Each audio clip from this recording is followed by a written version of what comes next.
अरे विद्यार्थियों, आज अपन ऑनलाइन क्लास में राजनीति विज्ञान के अंदर पाठ 3 भारत की संघीय व्यवस्था के आधारभूत तत्व पढ़ेंगे। भारत की संघीय व्यवस्था यानी हमारे देश में आज़ादी के बाद यानी स्वतंत्रता प्राप्ति के बाद भारत में संघीय व्यवस्था को अपनाया गया है। संघीय या संघवाद से क्या आशय है? यानी संघीय या संघवाद से आशय यह है कि वह शासन व्यवस्था जिसमें दो स्तर या दो तरह की या दो प्रकार की सरकारें होती हैं। ये दोनों ही तरह की सरकारों में राज सत्ता या शासन की शक्तियों का बंटवारा संविधान के द्वारा स्तरों के आधार पर किया हुआ होता है। ये दोनों स्तरों यानी केंद्र और राज्य की सरकारें अपनी अपनी शक्तियों का उपयोग स्वतंत्रता पूर्वक करती हैं। यानी ये दोनों तरह की सरकारें अपने अपने स्तरों के आधार पर अपनी अपनी शक्तियों का उपयोग करती हैं। इस व्यवस्था में केंद्र सरकार को राज्य सरकारों की अपेक्षा या तुलना में ज्यादा शक्तियां दी गई हैं, यानी केंद्र को प्रभावशाली बनाया गया है। विश्व में संघीय व्यवस्था को अपनाने वाले देश इंग्लैंड, अमेरिका, ऑस्ट्रेलिया, भारत, रूस, कनाडा तथा स्विट्जरलैंड प्रमुख है। भारतीय संविधान में संघवाद के स्थान पर देखो, हमारे देश के संविधान में जो संघवाद के स्थान पर राज्यों का संघ शब्द दिया हुआ है, यानी हमारे संविधान में संघवाद नहीं बल्कि इसके स्थान पर राज्यों का संघ है। कई बार प्रश्न पूछ लेता है भारत कैसा राज्य है? ये तो भारत राज्यों का एक संघ है। शब्द यानी राज्यों का संघ शब्द का प्रयोग किया गया है संघवाद के स्थान पर। भारत में संविधान लागू होने के समय एक केंद्रीय सरकार यानी भारत की जो पूरे भारत की सरकार होगी वो केंद्रीय सरकार तथा 14 राज्यों की सरकारें स्थापित कर इस संघीय ढांचे को अपनाया गया है। यानी जब भारत आजाद हुआ उस समय एक तो केंद्र सरकार बनाई गई और उस समय 14 राज्यों की सरकारें स्थापित की गई थी। वर्तमान भारत में, लेकिन आज अगर देखें तो वर्तमान भारत में 28 राज्य हो गए, 28 राज्य तथा 8 केंद्र शासित प्रदेश हो गए। यानी जम्मू कश्मीर, लद्दाख, ये जो ना जम्मू कश्मीर को विभाजित करके केंद्र शासित प्रदेश बना दिए ना, लद्दाख और इसको जम्मू को, तो उसके बाद ये 8 केंद्र शासित प्रदेश हो गए। इन केंद्र शासित प्रदेशों का शासन संचालन केंद्र सरकार द्वारा उपराज्यपाल के माध्यम से होता है। केवल ऐसे 2 ही केंद्र शासित प्रदेश हैं भारत में, जैसे एक तो दिल्ली, एक पांडिचेरी, जिनमें राज्यों की विधानसभाओं के चुनाव में निर्वाचित सरकारें शासन करती हैं। अब अपन भारतीय संघीय व्यवस्था के प्रमुख आधारभूत तत्व या विशेषताएं क्या क्या है उनके बारे में विस्तार से पढ़ेंगे। तो भारतीय संघीय व्यवस्था की जो विशेषता या आधारभूत तत्व है, पहला है शासन की शक्तियों का स्पष्ट विभाजन। यानी भारतीय जो संघीय व्यवस्था है उसके अंदर शासन की जो शक्तियां हैं उनका स्पष्ट रूप से विभाजन किया गया है दोनों स्तरों पर। संविधान की 7वीं अनुसूची यानी हमारे देश के संविधान की जो 7वीं अनुसूची है उसके अंतर्गत अनुच्छेद 246 यानी अनुच्छेद 246 में शासन की शक्तियों का बंटवारा केंद्र तथा राज्यों के बीच एक सूची पद्धति के माध्यम से, किसके माध्यम से? सूची पद्धति के माध्यम से स्पष्ट रूप से किया गया है। यानी हमारे यहाँ राज्य सरकारों केंद्र सरकारों को जो अधिकार दिए हैं वो अनुच्छेद 246 के द्वारा सूची पद्धति के माध्यम से स्पष्ट रूप से अलग अलग उल्लेख किया गया है।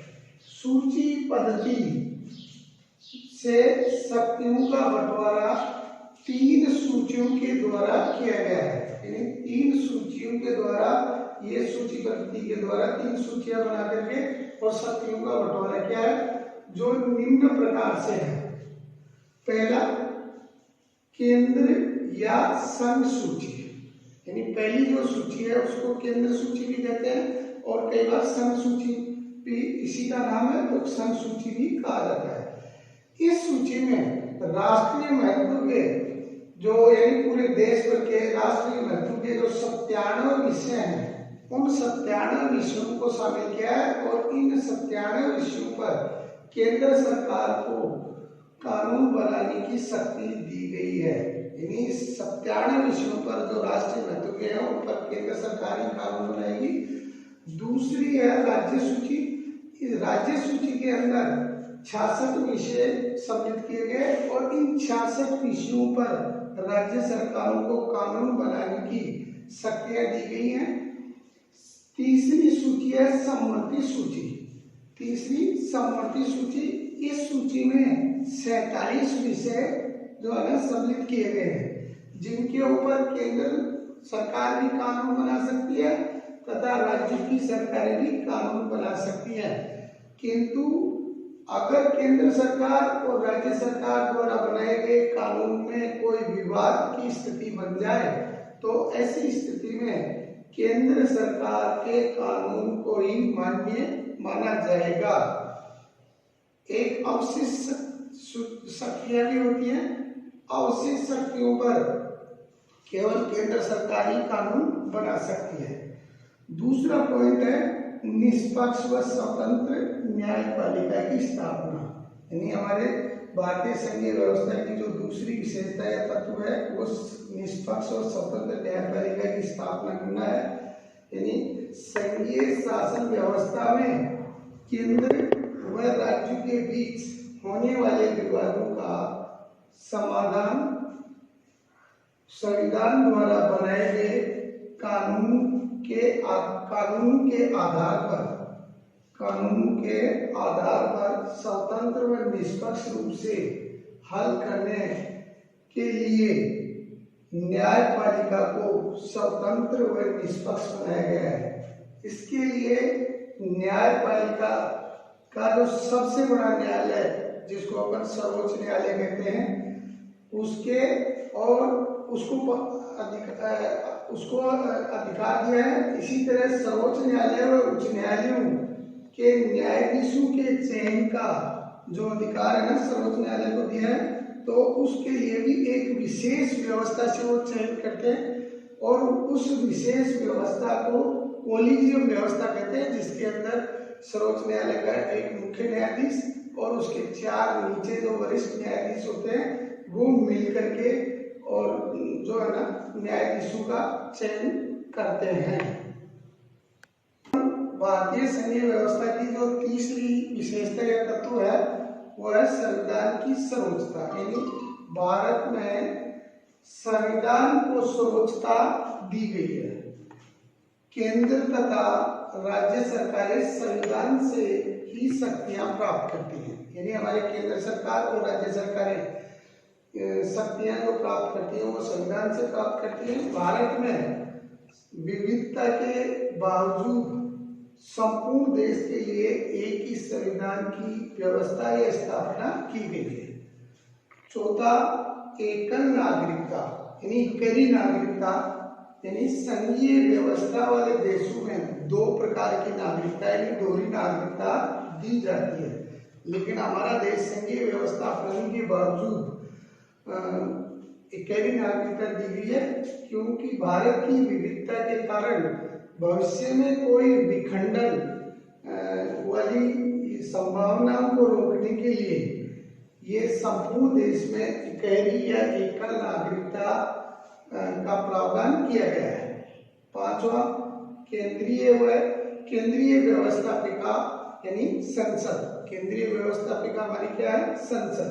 उसमें राज्यों का प्रतिनिधित्व देने के लिए राज्यसभा की स्थापना भी की गई। यानी भारत में संघवाद यानी संघीय व्यवस्था को मजबूत बनाने के लिए संसद में राज्यों को प्रतिनिधित्व देने के लिए राज्यसभा, जिसको उच्च सदन भी कहा जाता है, उसकी स्थापना की गई है। राज्यसभा में राज्यों के प्रतिनिधित्व के लिए सदस्य संख्या जो निर्धारित की जाएगी वो राज्यों की जनसंख्या के अनुपात में यहाँ निर्धारित की गई है, जबकि संघीय व्यवस्था वाले राज्यों में ऐसा नहीं है। वहाँ हर राज्य को एक एक प्रतिनिधित्व, समान प्रतिनिधित्व का प्रावधान है। सत्ता एकात्मकता का प्रबोध, यानी हमारे देश की एकता और अखंडता को बनाए रखने के लिए राज्यों से अपेक्षा केंद्र सरकार को ज्यादा अधिकार दिए गए। जैसे आपातकाल लागू करने में या आपातकाल के समय सारे देश का शासन केंद्र सरकार के अधीन आ जाता है। इसी तरह संविधान में संशोधन करने में ऐसे प्रावधान है जिनके अंदर एकात्मकता का प्रभुत्व दिखाई देता है। सातवां, राज्यों में राज्यपाल का पद, यानी राज्यों में केंद्र सरकार अपने प्रतिनिधि के रूप में जो है ना एक राज्यपाल के पद का सृजन किया गया है कि राज्य केंद्र सरकार अपना प्रतिनिधि के रूप में एक राज्यपाल राज्यों में राज्य की व्यवस्था को संभालने के लिए मतलब ये व्यवस्था की गई है।